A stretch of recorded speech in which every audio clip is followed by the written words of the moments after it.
दूल्हा दुल्हन दोपहर के 12 बज रहे थे जब मेरी आंख अचानक घर में होने वाले शोर से खुली और मैं हड़बड़ाकर अपने बिस्तर पर उठ बैठी और फौरन बाहर की राह ली।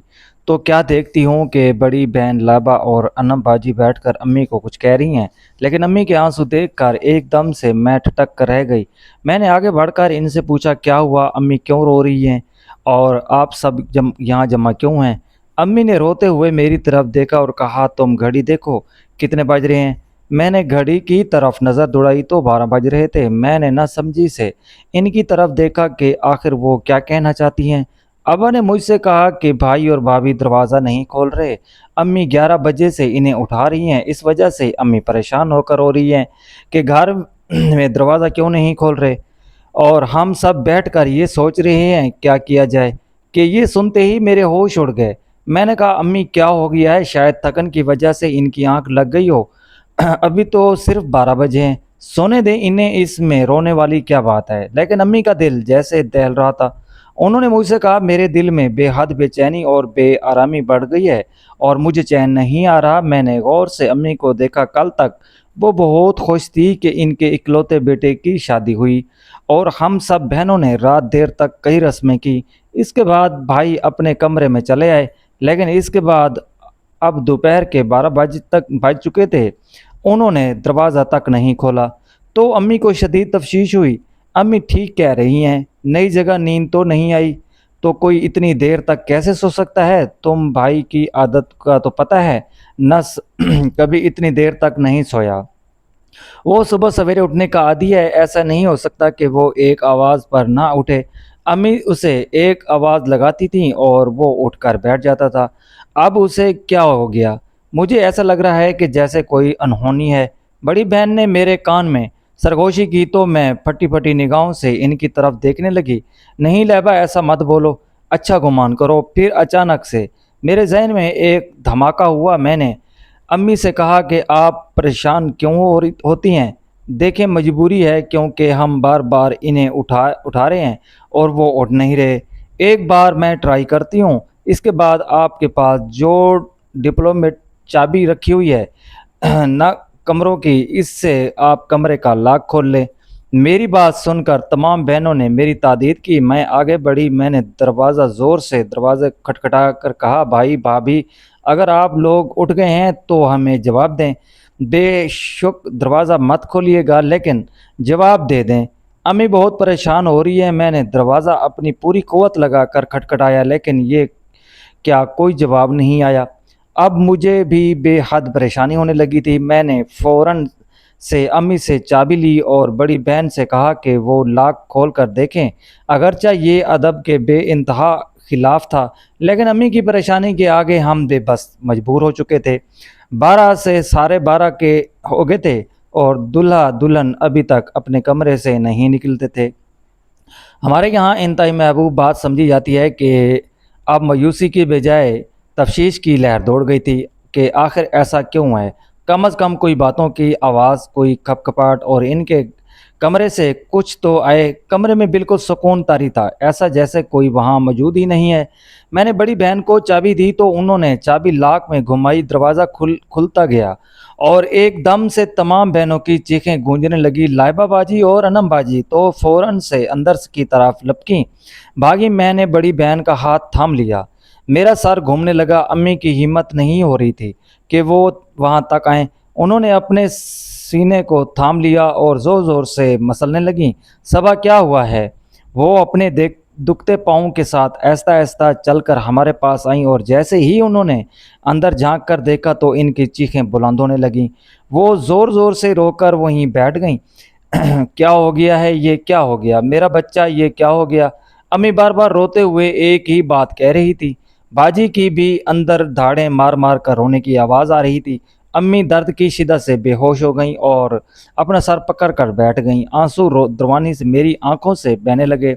जो मंजर हम तमाम बहनों ने अपनी अम्मी के साथ अंदर जाकर देखा, इसके बाद तो ऐसा लगता था कि जैसे ज़िंदगी एक जगह आकर रुक गई है और अब कभी आगे नहीं बढ़ पाएगी। अभी बहनें ने मुस्कुरा पाई थीं कि जो भयानक हकीकत दोपहर के 12:30 बजे नई शादीशुदा जोड़े के कमरे में हमें देखने को मिली। इस हकीकत ने हम सब को तोड़ कर रख दिया। एक ऐसा भयानक वाक़या था जिसने हमारी ज़िंदगी को हिला कर रख दिया, लेकिन फिर जल्दी ही इसकी वजह से पता चला कि जो नाकाबिले यकीन थी। हम बहनें इस खबर पर यकीन ही न कर पाईं, लेकिन यही सच था। मेरा नाम सबा है और मैं अपने वालिदैन की सबसे छोटी बेटी हूँ। हम 5 बहनों में और हमारा मिन्नतों मुरादों के बाद पैदा होने वाला एक ही भाई हुआ, जिसका नाम अम्मी अब्बू ने सलमान रखा था। सलमान अम्मी अब्बू का बहुत ज़्यादा लाडला था। कोई ख्वाहिश ऐसी ना होती जिस इसकी पूरी ना होती। वो अम्मी अब्बू के हाथों इंतहाई लाड मनवाज से पिलाता था, और इसकी वजह से यही थी कि वो बेइंतहा दुआओं के बाद हासिल हुआ था। जब एक के बाद एक 5 बहनें पैदा हुईं तो ख़ानदान वालों ने अम्मी को तरह तरह की बातें सुनाना शुरू कर दी कि ये औरत सिर्फ बेटियां पैदा कर सकती है और बेटा इसके नसीब में नहीं। कभी कोई औरत पकड़ कर कहती कि औलाद नरीना नहीं है, तुम्हें कितनी मुश्किल हो गई है, और कोई पकड़ कर ये कहता कि तुम अपने बुढ़ापे का सहारा कैसे बनाओगी, तुम्हारी तो सारी बेटियां ही तुम्हें छोड़कर चली जाएंगी। अल्लाह से औलाद नरीना मांगो ताकि वो तुम्हारे बुढ़ापे का सहारा बन सके।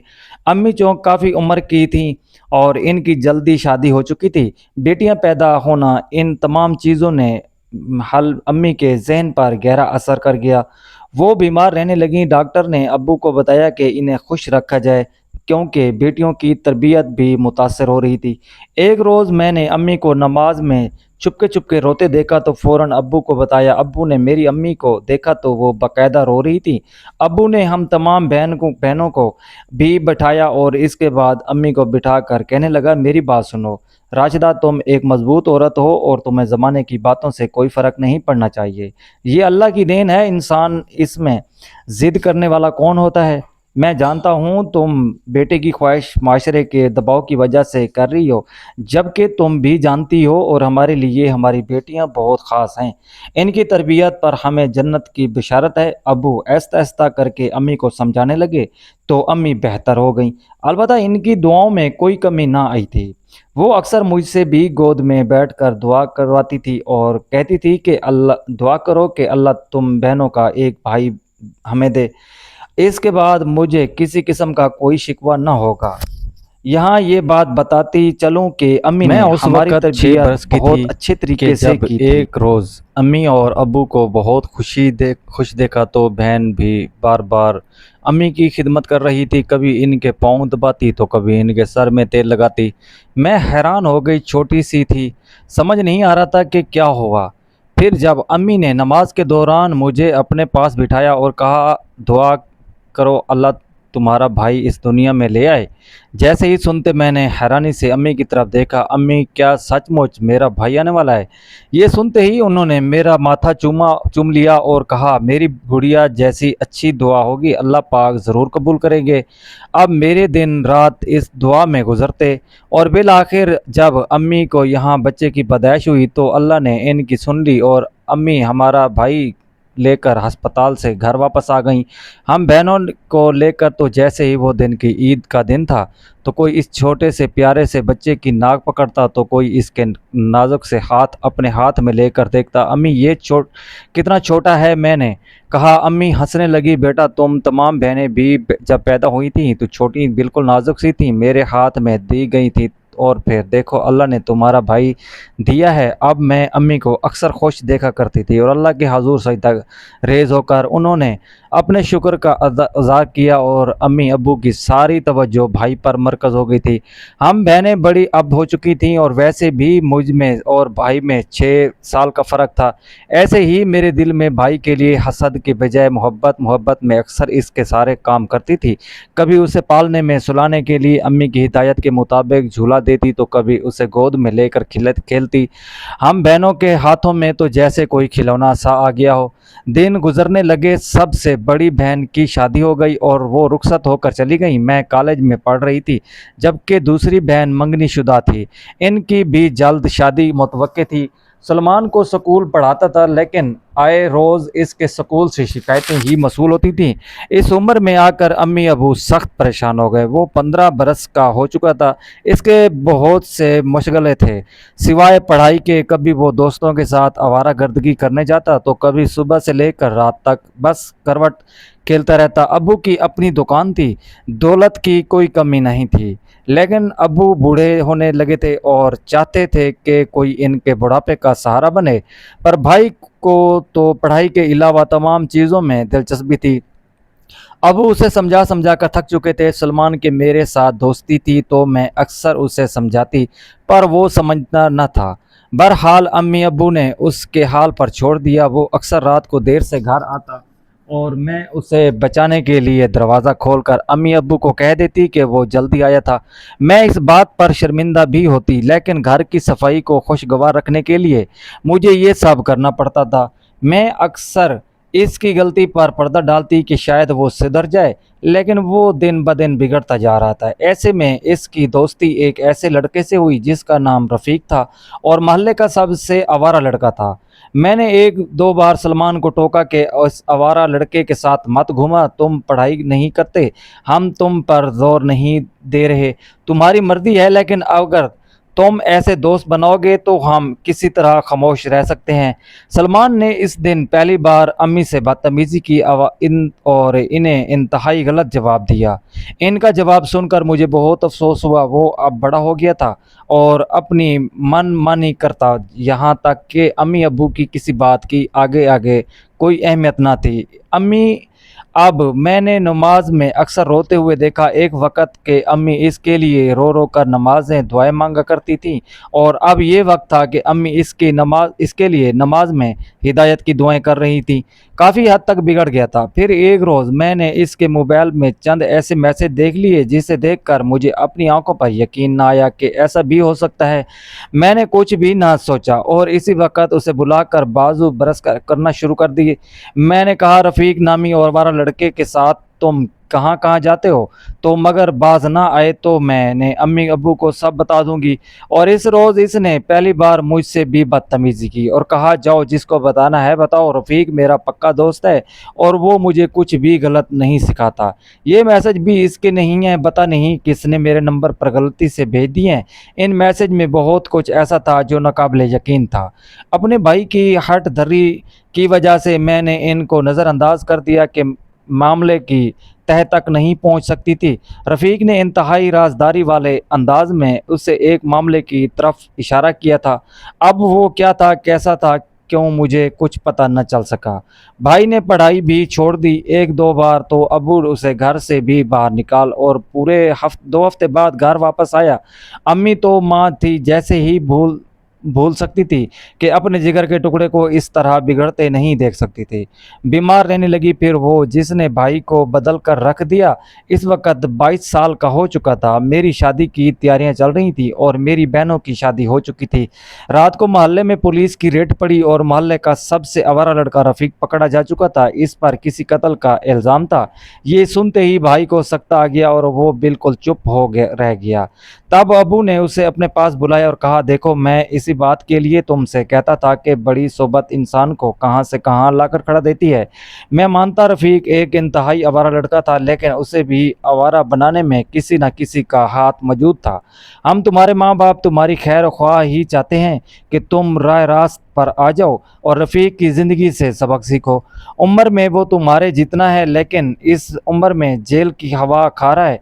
इस रोज़ भाई बिल्कुल खामोश हो गया और फिर इसके अंदर आहिस्ता आहिस्ता करके तब्दीलियाँ आना शुरू हो गईं।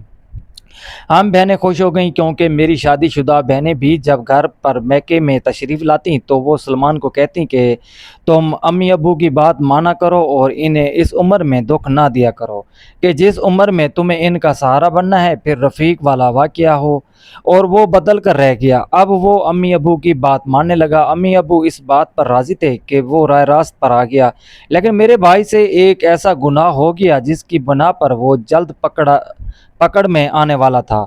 वो गुनाह हम सब की नज़रों से ओझल था और हमारे फरिश्तों को भी इसके बारे में इल्म न था, लेकिन गुनाह गुनाह ही होता है اور اگر اس پر انسان شرمندہ نہ ہو تو وہ پھر گھوم پھر کر اس کے سامنے آ کر کھڑا ضرور ہو جاتا ہے۔ سلمان کے ہاتھوں بھی یہ سب کچھ ہوا۔ امی ابو کی دعائیں رنگ لائیں اور وہ سدھرنے لگا۔ پڑھائی کا وقت تو نکل چکا تھا، اس لیے ابو نے اپنے جانے والے کے ذریعے اسے ایک شاپنگ مال میں سیل مینی کے طور پر رکھوا دیا۔ وہ وہاں دل لگا کر کام کرنے لگا اور جب اس نے پہلی تنخواہ لا کر امی کے ہاتھ پر رکھی تو وہ خوشی سے رو پڑی۔ انہوں نے اسے گلے لگا کر کہا، بیٹا یہی تبدیلی تو میں دیکھنا چاہتی تھی۔ ایسا نہیں ہے کہ میں پیسوں کے لیے یہ سب کچھ کہہ رہی ہوں، لیکن تمہیں محنت کر دکھاتا اور کامیاب ہوتا ہوا دیکھ کر مجھے خوشی ہو رہی ہے۔ انہوں نے آگے بڑھ کر اس کا ماتھا چوما۔ بھائی میں بہت سی تبدیلی آئی۔ اب وہ اکثر گھر میں ہی رہتا، باہر دوستوں کے ساتھ جانے کو ترجیح بھی نہ دیتا۔ گھر میں ہی وہ رہ کر زیادہ تر موبائل فون استعمال کرتا۔ کافی دفعہ میں موبائل پر بات کرتے ہوئے اسے مسکراتے ہوئے دیکھ چکی تھی۔ ایک روز اسے اچھے موڈ میں دیکھا تو اس کے پاس جا کر بیٹھ گئی اور کہا، کیا بات ہے، آج کل بہت زیادہ مسکرا رہے ہو؟ کوئی لڑکی پسند آ گئی ہے کیا؟ یہ سنتے ہی وہ ایک دم سے میرا منہ دیکھنے لگا جیسے میں نے اس کی دکھتی رگ پر ہاتھ رکھ دیا ہو۔ کیسی باتیں کرتی ہو باجی، ایسا کچھ بھی نہیں ہے۔ لڑکی مجھے بھلا کیوں پسند آئے گی اور وہ مجھے کیوں پسند کرے گی؟ میں تو ایک عام سا لڑکا ہوں جو سیل میں نہیں کرتا ہوں، تنخواہ بھی اتنی نہیں۔ وہ اپنی باتوں میں بے حد مایوس نظر آنے لگا۔ اس دوران اسے امی نے کسی کام سے بلایا تو وہ اپنا موبائل وہیں چھوڑ کر چلا گیا۔ میرے ہاتھ بہترین موقع لگا۔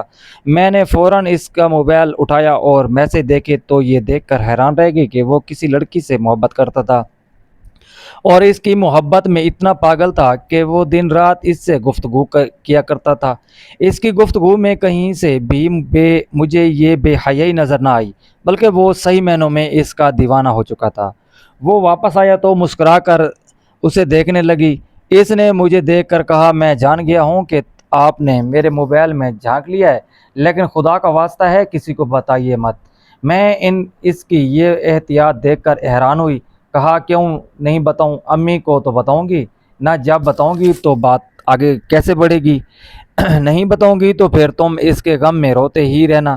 اس نے میری بات سنی تو مجھے روکتا رہ گیا، لیکن میں بھی اس کی بہن تھی۔ امی ابو کمرے میں جا کر میں نے ان سے کہا کہ سلمان کسی لڑکی کو پسند کرتا ہے اور اس سے شادی کرنا چاہتا ہے۔ امی ابو خوب حیران ہوئے اور ابو کے چہرے پر غصے کا آثار نمایاں ہوئے۔ انہوں نے مجھے کہا، سلمان کو میرے کمرے میں بھیجو۔ میں ڈر گئی، اب بھائی مجھ پر غصہ کرے گا۔ گانا نہ جانے کیوں جذبات میں آ کر میں نے یہ فیصلہ کیا اور پھر ڈرتے ڈرتے بھائی کے پاس آئی۔ اس سے کہا، ابو تمہیں بلا رہے ہیں۔ وہ ان کے پاس گیا تو ابو نے نرمی سے سمجھانا شروع کیا کہ جب مناسب وقت ہوگا اگر وہ لڑکی بہتر ہوئی تو تمہاری شادی کر دی جائے گی۔ ابھی تم صرف خود پر دھیان دو بار پڑھائی شروع کر دو اور اس قابل ہو جاؤ کہ تم ایک لڑکی کی ذمہ داری اٹھا سکو، تو پھر اس لڑکی کے ساتھ تمہیں بیانے میں بالکل بھی رکاوٹ نہیں ڈالوں گا۔ ابو کا یہ تسلی بخش جواب سن کر میں نے پہلی بار اس کی آنکھوں میں آنسو دیکھے تھے۔ شاید وہ اس لڑکی سے سچ میں محبت کرتا تھا۔ میں نے اس سے کہا کہ میں لڑکی سے ملنا چاہتی ہوں، اس کا نام مجھے بتاؤ، کیا نام ہے؟ تب اس نے مجھے لڑکی کا نام، گھر کا پتہ بھی بتا دیا۔ لڑکی کا نام فرحت تھا اور وہ شاپنگ مال کے پاس ہی کسی بلڈنگ میں فلیٹ میں رہتی تھی۔ میں نے ایک دن چپکے سے بھائی سے کہا کہ میں اس لڑکی کے گھر جانا چاہتی ہوں، کیا پتہ کہ تمہاری بات بن جائے اور تم جو امید پر جی رہے ہو وہ حقیقت بن جائے۔ بھائی نے میری بات سنی تو رضامند ہو گیا اور میں اس لڑکی کے گھر اس کی دولت بن کر گئی۔ میں نے اسے باتوں میں بتایا کہ سلمان کی بہن ہوں اور تم سے ملنے آئی ہوں۔ اگر تم مجھے پسند آ گئی تو میں اپنے امی ابو کو منا لوں گی اور یوں تم دونوں کی شادی میں کوئی رکاوٹ نہ ہوگی۔ یہ سنتے ہی وہ حیرانی سے مجھے دیکھنے لگی۔ نہ جانے کیوں لیکن اس کا رویہ مجھ پھیکا پھیکا سا لگا۔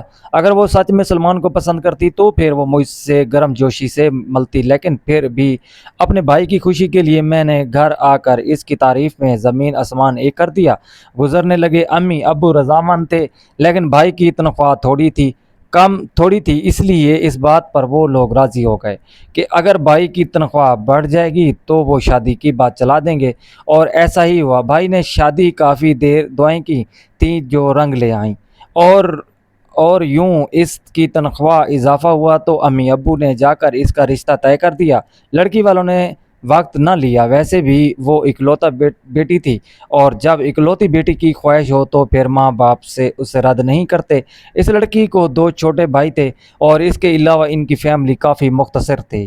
یوں ان دونوں کی منگنی ہو گئی۔ جس دن منگنی ہوئی اسی دن بھائی اور ہواؤں میں اڑتا جا رہا تھا۔ اسے یقین ہی نہیں آ رہا تھا کہ اس نے فرد کو اپنی زندگی کا حصہ بنا لیا ہے۔ اس رات وہ امی ابو کے پاس آیا اور ان کے قدموں میں بیٹھ کر رونے لگا، کہنے لگا، آپ دونوں مجھے کسی معاملے میں اکیلا نہ چھوڑنا، لیکن چند سال پہلے تک میں نے آپ کو بہت زیادہ ستایا، مجھے دعا دیجیے گا اور میری ہدایت کے لیے دعا کیجیے گا، میں بہت زیادہ شرمندہ ہوں۔ امی نے آگے بڑھ کر اسے گلے سے لگا لیا اور یوں میں جو ہر وقت بھائی کی عادت کو لے کر بہت پریشان تھی، آج خود اپنی آنکھوں سے یہ دیکھ رہی تھی کہ وہ سدھر گیا۔ وہ اپنی ذمہ داری سنبھال کر ایک اور ذمہ داری اٹھانے کے قابل بھی بنا۔ ان دونوں میں سب کافی حد تک بڑھ گیا۔ ساری رات وہ لوگ باتیں کرتے اور حیرت کی بات یہ تھی کہ وہ لڑکی بھائی اس کی اس قدر محبت میں مبتلا کر چکی تھی کہ ان دونوں کے درمیان ایک بار پھر لڑائی نہ ہوئی۔ وہ جیسا کہتی بھائی ویسا ہی کرتے، وہ جیسا کھانے کو کہتی بھائی ویسا کھاتے، یہاں تک کہ بھائی اس کے اشاروں پر ناچ رہے تھے۔ امی کو تشویش ہوئی، لیکن میں نے انہیں منع کیا کہ ابھی ان کی زندگی ہے، ہمیں اس میں بیچ میں دخل نہیں دینا چاہیے۔ وہ اس کے ساتھ اس طرح خواہش ہے تو ہمیں اسے خوش ہی رہنے دینا چاہیے۔ اس دوران لڑکی والوں کی طرف سے نکاح کا مطالبہ بڑھ گیا اور میری بھی شادی طے ہو گئی، لیکن امی ابو یہ چاہتے تھے کہ پہلے میں رخصت ہو کر اپنے گھر چلی جاؤں۔ اس کے ٹھیک 2 مہینے بعد وہ بھائی کی شادی کریں گے۔ لڑکی کے گھر والے یعنی فرد کے گھر والے اس بات پر راضی ہو گئے اور یوں میری شادی کے ٹھیک 2 مہینے بعد بھی بھائی کی شادی طے کر دی گئی۔ وہ بہت زیادہ بدل چکا تھا اور اپنی زندگی کو ایک نئے سرے سے شروع کرنے والا تھا۔ میں اسے دیکھ کر جیتی، ویسے بھی ہم دونوں میں عمر میں کوئی زیادہ فرق نہیں تھا، اس لیے میں اس کی ہر بات میں ساتھ دیتی اور اسے یوں خوش دیکھ کر میرے اپنے دل میں سکون چھا جاتا۔ میری شادی کی تیاریاں عروج پر تھیں۔ منگنی میری پہلے ہی پھپھو کے بیٹے سے ہو چکی تھی۔ بالآخر وہ دن بھی آیا جب میں بیاہ کر اپنے گھر آ گئی۔ اس دن سب سے زیادہ میری شادی پر رونے والا میرا بھائی ہی تھا۔ میں نے بھی آگے بڑھ کر اس کے آنسو صاف کیے اور اسے یقین دلایا کہ اس کی بہن اس کے ساتھ ویسے ہی رہے گی اور کبھی بھی نہیں بدلے گی۔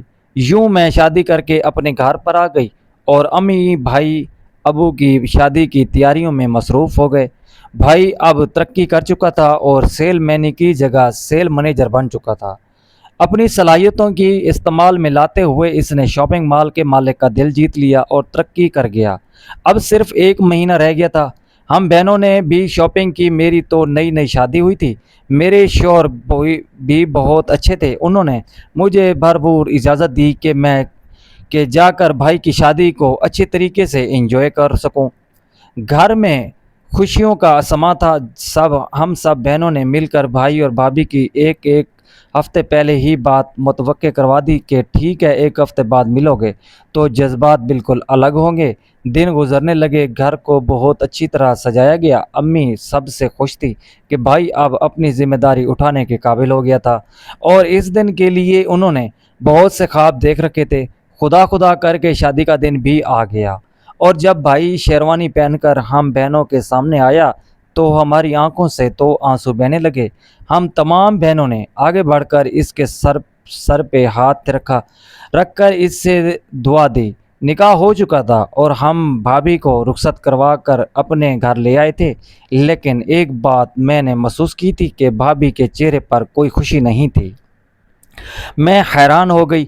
میں نے اس سے پوچھا کہ تمہاری طبیعت تو ٹھیک ہے نہ؟ وہ بار بار اپنے چہرے پر آنے والے ٹھنڈے پسینے صاف کرنے لگی۔ میں لگاتار اس کے تاثرات نوٹ کر رہی تھی۔ مجھے کچھ عجیب سا محسوس ہوا۔ تنہائی پاتے ہی میں نے اپنی بھابھی سے کہا کہ آپ ٹھیک تو ہیں نا؟ آپ مجھے ٹھیک نہیں لگ رہی، کنفیوز لگ رہی ہیں۔ اس نے میری طرف دیکھ کر آنکھوں میں آنسو بھر لینے کہنے لگی، اپنے والدین کی اکلوتی ہوں، اس وجہ سے مجھے بہت زیادہ فیل ہو رہا ہے۔ یہ سنتے ہی میں نے آگے بڑھ کر اسے تسلی دی کہ سب ٹھیک ہو جائے گا، तुम भाई को जानती हो, वो तुमसे बहुत ज़्यादा मोहब्बत करते हैं, क्यों डर रही हो? वो सब अच्छा ही होगा। हम सब तुम्हारे सामने हैं, शादी का शुदा हैं, तुम्हें कोई मसला नहीं होगा। हम नंदे अपने काम से काम रखती हैं, तुम्हारे लिए कोई मुश्किलात खड़ी नहीं करेंगी। इसने मेरी तरफ मुस्कुरा कर देखा और कहा, आप लोग सब वाकई ही बहुत अच्छे हैं। शायद शायद मेरी तरफ से ही कोई कमी रह गई है। ये सुनते ही मैंने उसे गले से लगा लिया कि अब वो मेरी भाभी बन चुकी हैं, और भाई के हवाले से वो मुझे बहुत प्यारी थी, वो बहुत प्यारी लग रही थी। हमने जी भर के भाई की शादी करके हवाले से सारी रातें रस्में की। भाई ने तंग आकर हमारे सामने हाथ जोड़े वो, और हम इसकी बात पर हंस पड़े। उसे अपनी दुल्हन के पास जाने की बहुत जल्दी थी। कहने लगा, एक हफ्ते से बात बंद करवा दी है, अब भी मुझे मेरी दुल्हन के पास जाने नहीं दे रही हो। इतनी जालिम बहनें हो तुम लोग। बिलाखिर हमें अपने भाई पर रहम आ गया और वो अपने दोस्तों को चुंगल से बचकर हमसे मिन्नतें करवा के हमें अपने कमरे में भीगा चुका था, और हम इसके कमरे में निकल आए। कमरे का दरवाज़ा बंद हो गया। 12 बज रहे थे। हम सब बहनों का काफ़ी बेहद तक थक गई थी। बिखरा हुआ घर सिमट कर शादी के घर वालों को इसकी अपनी असल हालत में वापस लाकर जब हम बिस्तर पर सोने के लिए लेटे तो 3 बज रहे थे। हम थके हुए थे और हम अपनी अपनी जगह पर बेहोश हुए और इस बेगाना होकर सो पड़े। अम्मी सब से पहले सो गई थी। हमने इन्हें जल्दी दवाइयाँ देकर सुला दिया था। अबू अपने कमरे में आराम कर रहे थे। घर में मुकम्मल तौर पर सुकून छा गया था और शादी के तमाम हंगामे ख़त्म हो गए थे। लेकिन हम ये नहीं जानते थे कि शादी के हंगामे ख़त्म होते ही साथ ही हमारी ज़िंदगी में एक ऐसा हंगामा शुरू होने वाला है जो हमारे दिलों को तोड़ कर रख देगा। इसके बाद हम कभी दोबारा ऐसी वैसी ज़िंदगी नहीं जिएंगे जैसे ज़िंदगी आप जी रहे थे। मैं अपनी दीगर बहनों के साथ सोई सोई थी कि शोर से मेरी आंख खुल गई। क्या देखती हूँ कि मेरी बहनें वहाँ कमरे में मौजूद नहीं और ज़ोर ज़ोर से लॉन्च में अम्मी को रोने की आवाज़ दे रही हैं। मैं फ़ौरन डर कर बाहर आई तो क्या देखती हूँ कि अम्मी बहनों के हलक में मौजूद कतारों रो रही हैं, और इन्हें देखकर मेरे दिल को बेहद तकलीफ़ हुई। मैं फ़ौरन उसे आगे आई और बहनों से पूछा, क्या आखिर हुआ क्या है? अम्मी क्यों रो रही हैं? बड़ी आपा ने मुझसे कहा, भाई के कमरे का दरवाज़ा नहीं खुल रहा। घड़ी की तरफ नज़र दौड़ाई तो इस वक्त 12 बज रहे थे। मैंने अम्मी को तसल्ली दी कि अम्मी वो लोग थक चुके होंगे इसलिए जवाब नहीं दे रहे, आप थोड़ा और इंतज़ार कर लीजिए। तब मेरी बहन ने मुझ पर इंकशाफ किया कि अम्मी पिछले आधे घंटे से इनका दरवाज़ा खटखटाकर उठा रही हैं। तुम ये बात जानती हो, दुल्हन की नई जगह नींद नहीं आती। अगर भाई सो रहा है तो फरात तो उठी होगी ना, और तुम सलमान की आदत से भी अच्छी तरह वाकिफ़ हो। और जब वो शॉपिंग मॉल में जॉब करता है तब वो सुबह 7 बजे उठने का आदी है, और छुट्टी वाले दिन भी उसका यही मामूल था। हम जब अम्मी के घर मैके में रुकने आते तो वो सबसे पहले उठ जाता और बच्चों के साथ खेलता। क्या वो भूल भूल गई हो तुम? ये सुनते ही मुझे सदमा सा लगा। अगले ही लम्हे मेरे ज़हन में काम करना शुरू कर दिया। मैंने अम्मी से कहा कि आप क्यों फ़िक्र करती हैं, मेरे पास एक आइडिया है। आपके पास तो चाबियों का गुच्छा मौजूद है ना, हम इनका दरवाज़ा चाबी से खोल लेते हैं और इस तरह हमारी तसल्ली हो जाएगी। क्योंकि मानती हो कि ये अमल मुनासिब नहीं, लेकिन हम चूँकि इसकी फ़िक्र हो रही है इसलिए हम चाबी से दरवाज़ा खोल कर देख सकते हैं। इससे पहले मैंने दरवाज़ा बजाकर भाई भाभी को आवाज़ देने में कोई हरज नहीं समझा। इनसे कहा कि अगर आप दोनों जाग रहे हैं तो हमें जवाब दे दें, यहाँ हम परेशान हो रहे हैं क्योंकि सुबह के 12 बज गए हैं और आप लोग अभी तक नहीं उठे। जवाब मसूल न होने पर भाग कर चाबी ले आई और बड़ी बहन के हवाले कर दी। इस दौरान बड़ी बहन का बेटा रोया तो वो मैं फ़ौरन से उसे उठाने गई और वापस आई तो एकदम से घर में घुरा मच गया। बहनें भाई के कमरे में मौजूद और ज़ोरों कतार रो रही थी। अम्मी बेहोश हो गई थी। वो तो क्या हो गया इतने से वक्त में, आखिर हुआ क्या है? आप लोग क्या क्यों रो रहे हैं? मैंने बड़ी बहन के छोटे बेटे को वहीं बिठाया और भागकर कमरे में गई तो मेरा अपना सांस बंद हो गया। मैंने वहीं ज़मीन पर बैठ गई और ज़ोर कतार रोने लगी। मुझे वजह वजह समझ में आ गई थी कि मेरी बहन क्यों रो रही है। सामने मेरे भाई की लाश पड़ी हुई थी और जो सर से लेकर पैरों तक खून में مبتلا تھی اور قریب میں ہی میری بھابھی ہمیں دیکھ کر مسکرا رہی تھی۔ یہ منظر ہمارے لیے دنیا کا سب سے دردناک اور قیامت خیز منظر تھا۔ میرے ہوش اڑ گئے۔ میں فوراً سیدھی ہوئی اور امی کو ہوش دلانے کی کوشش کی۔ کیا کر دیا تم نے میرے بھائی کے ساتھ؟ تم مسکرا رہی ہو، تمہیں شرم آتی ہے؟ تم نے ایک انسانی جان لے لی ہے، تمہارے ہاتھوں میں میرے بھائی کا خون لگا ہے اور تم اپنے ہی شوہر کا قتل کر کے ہنس رہی ہو۔ کیا تم نفسیاتی ہو، پاگل ہو، یا تم نے یہ سب کچھ جان بوجھ کر کیا ہے؟ میں نے آگے بڑھ کر اس کا گربان پکڑا، اسے زور زور سے جھنجھوڑا کہ اس نے اپنی پوری قوت لگا کر مجھے دھکا دیا اور کہا، ہاں میں پاگل ہو گئی ہوں کیونکہ تمہارا بھائی ایک نمبر کا بد کردار، بد چلن اور آوارہ انسان تھا۔ میں نے اسے ختم کر دیا، میرا مقصد پورا ہو گیا۔